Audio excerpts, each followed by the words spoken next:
they think you have a malevolent influence on young people. This was the excuse that was put out by the big tech companies. Excuse being the key word. Well, it may be, actually. You know, I intrinsically, I have a problem with censorship. I don't think Donald Trump should be banned from Twitter, for example, because the Ayatollah of Iran remains on Twitter and other social media platforms.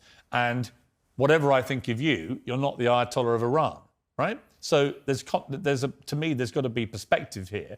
And I don't understand the inconsistency by what companies like Twitter, how they treat the leader of Iran and someone like you. It seems to me they're much more draconian on people like you than they are with people who perhaps should not be allowed platforms. But generally, I don't really agree with no platforming people. But I think what's interesting talking to you is it seems to me like you have gone on a bit of a journey of self-awareness about the impact of some of the stuff you said in the past, and you have said you wouldn't say it again in the same way. Now, you may not want to express regret for that, but it shows me that at the very least, you have evolved to somebody who recognises that these can be quite damaging in the way that you said them. Completely. As a professional and as an adult, it would be stupid for me to sit here and say that now that I'm the most famous man on the planet, my words do not have more impact than they did before.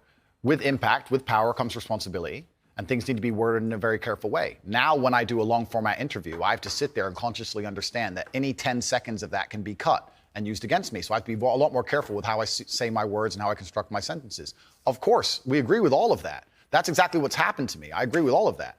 I don't want to be seen as a negative influence in the world. I know that there's a whole bunch of men. I get thousands of emails a week from men whose lives I've saved. I get thousands of emails a week from men who are on the verge of suicide and I've saved their lives. We're talking about... And by the way, I don't dispute that at all. You have almost certainly, I would think, from everything I've read about you, I think you have certainly been probably able to be very helpful to young men who have really struggled for self-confidence and all that kind of thing, right? Completely. I'm completely prepared to accept that. But there was also, I think, quite a disturbing piece that BuzzFeed did. And it talked about the negative impact of young, impressionable male minds when they've read or seen some of the more inflammatory things you've said. And they quoted, for example, Sandy, 22, from Washington. My father's gone from a man who minored in women's studies in college, who was kind and in touch with his emotions, treated all people, men and women around him, with kindness, to a man who says that whenever he sees an effeminate male stranger, he gets an overwhelming urge to murder them. He loves podcasts. He listens to a lot of podcasts. I know he's listened to Andrew Tate. Whoa. Let's stop for a second. Let's be professional here, Piers, because you're a professional, as am I. First, she said, did you say that my father went? She said, my father has gone. Her father. That's a full-grown man, firstly. So we're talking about my impact on children. You just talked about a full-grown man here. Secondly, I've never talked about murdering effeminate men in anything online ever, in any context ever. So I don't know why they have taken some random person I've never met in the world who's full-grown, an adult, and come to their own conclusions who I've never met and lumped his name in with mine. That is absolutely unfair on every level. I didn't read this BuzzFeed. I didn't read this BuzzFeed article, but after hearing the first point, I know it's trash. That is complete garbage. I'm the reason this man believes what he believes. I've seen a quote from you, and you can tell me what you feel here about this. Sure. You talk about people don't want to see men dressed up in dresses. Transgender. That's not exactly what I said. What did you say? I said the reason I am so popular and I'm so famous is that there's a large contingent of men who don't want to wear makeup, who still want to make money, go to the gym, be strong, drive a fast car, be traditionally masculine, and don't want to be shamed for that, and they don't want to be called toxic for that. That is the reason I'm so massively famous. That is what I said. What do you think of transgender people? That's nothing to do with me. I'm not transgender, and I don't understand the issue like they do. They are you transphobic? Do you consider yourself that? Transphobic? What? Afraid?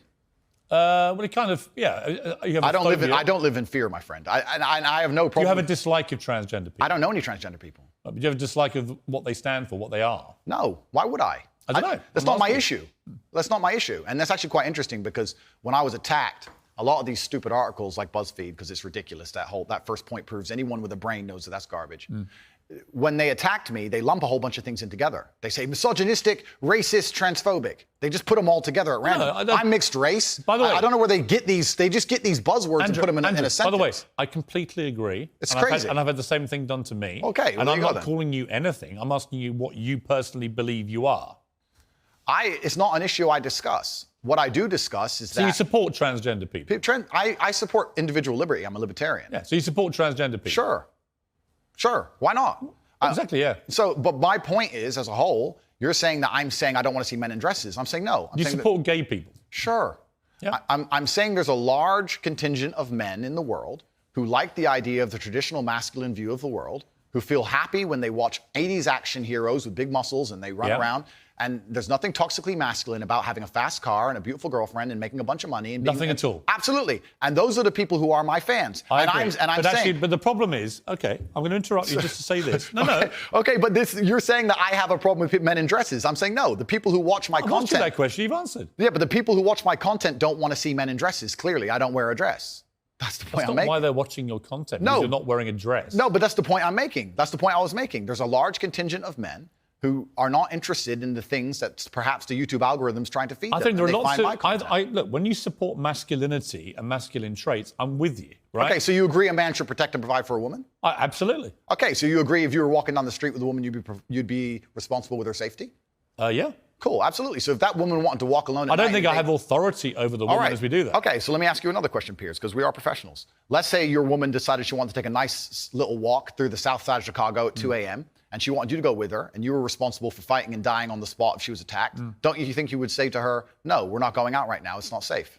Yes. Okay, so you'd have authority to make the decision. So no, I wouldn't. So I would say, I don't think you should. If she decides to, it's her own volition. Well, if she decides, you're not going to stop her. I have no power to stop her. Completely. But you think you do. No, I don't think I have power to stop her. You clearly do. No, I think I have power to make the decision. I think, no, that's not sensible. So if you have the power to make the decision, you have the power to stop her. No, because that's where we differ. And that's why I think it's interesting about you. I don't think you really think through what you're saying. I think through what I'm saying so carefully. Yeah, but Andrew, Piers. what you've literally just said is that you have the power to stop her. No, I said I don't have the power to stop her. I'm not going to lock her in the room. I'm saying that... So if she wants to go on her own... Then she's going to go. Then you don't have authority to stop her. Okay, but as a couple, if we're going to sit there and decide if we're going to take this... You asked me, would I feel a sense of responsibility for her safety? Absolutely. Agreed. Absolutely. So would let me finish, Piers. Would I have Piers. the power or authority to stop her doing it? No. No, of course not. So let me finish, Piers. You're not going to stop her walking out the hotel. Of course, it's her decision. She's a sovereign individual. My point is that usually in a couple, you sit there as a team and you discuss, and perhaps on certain issues, the woman will know more about X and she'll decide X, and the man might know more about Y and he'll decide Y. So I'm saying if we're as a couple and we're sitting there and deciding, as a couple, as a team, and she says she wants to take this late night stroll, I'm going to say, you know what, I'm going to veto this one. I'm going to call veto. Do you believe because it's dangerous, which to a degree would give me, in that particular scenario, a degrry of authority. If she said, I don't want to listen to you, Andrew. It doesn't give you authority. If she says, I don't want to listen to you, Andrew, I want to go on that walk, then what can I do? Say, well, then you don't have authority. Then I wish you the best, my love. Then you don't have authority. Cool, then it's a semantic argument. Not really. I think it's the complete opposite of what you said you had, which was authority. No problem, Piers. No problem. But I think Let we me actually... ask you about, what do you believe about depression? Do you believe depression is a real thing? I believe that feeling depressed is real. I don't believe depression as a clinical disease is real, no. Really? Correct. You don't believe people can be clinically depressed? I think PTSD is very real. Unfortunately, I have some friends who suffer from that. I know that feeling depressed is real.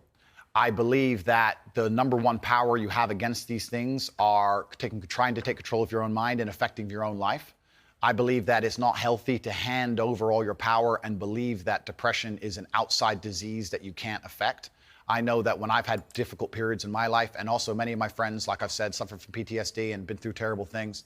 I've lived a very difficult life, and I know people who have, that the things that made them feel better is when they woke up and said, you know what, I'm not going to allow this to damage me anymore. I'm going to take responsibility. I'm going to get up and I'm going to fight this as hard as I can. And by the way, on that, I agree. So we agree. Right? My favorite speech is the Rocky Balboa one. Okay, so then we agree. No, we do. Here's where we don't agree.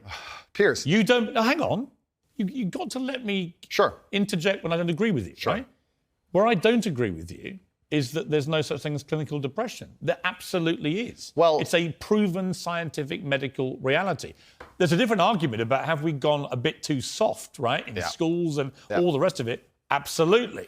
Do I think some people moan and whine too much about their lot in life?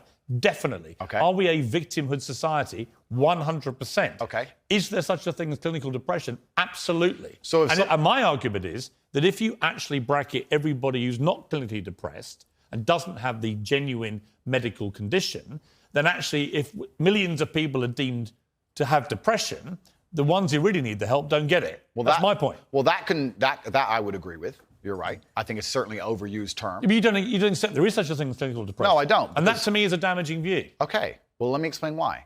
If someone comes to me and says, I'm clinically depressed or I feel very, very sad, I would say the first thing you need to do is stop accepting the identity of a clinically depressed person. Stop accepting you have no control over this. And what you need to do is stop identifying that way, and let's work together to try and fight But against there it. isn't an eminent doctor in the world who would tell you there is no such thing as clinical depression. Johann, who would not tell you that some people it's simply beyond their control. Johann Hari wrote a book saying exactly that, my friend. But he's not an eminent doctor. No, but he's a journalist. I said depression wasn't real long ago and was attacked for it. Then Johann Hari wrote a book, which What's actually... What's it got to do with Johann Hari? Because he wrote a book proving me right. Most people... Johann Hari's a journalist. Sure. And my point is that a lot of people who are clinically depressed are suffering with something in their life, and if you fix the problem in their life, perhaps they won't feel depressed anymore. That's not a disease. Yeah, but Andrew... That's situational. Andrew, you're simply wrong.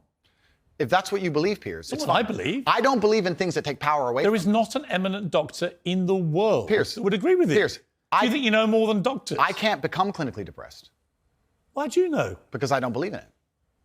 I can't be haunted by a ghost if I don't believe in ghosts. Well, that's like saying I'm never going to die because I don't believe in it. It's ridiculous. Perhaps. But if it allows me to live a life where I feel happy and content within myself. This is that little area where you lose me. No, I don't lose you. You won't, because Piers, somebody with your following says the thousands of people who have emailed me saying my doctor told me I was clinically depressed and it's a disease that I have got in my brain and I can't be fixed. And I started listening to you and I realized that that's not the case and I can fix my own life and you're the only person who has ever helped me. Oh, Andrew. Thousands of people have emailed me that exact email. If you think you are single-handedly curing people of clinical depression, you are living in cloud cuckoo land. I am reading the emails of people who I have cured of clinical depression. You're reading emails from people who have believed you when you say there isn't such a thing, and they've probably never been diagnosed clinically depressed. They just want to go along with what Andrew Tate says. I don't think so. I think your view of that is dangerous. I respect that you think my view is dangerous, and I respect you have the right to view that, to think that.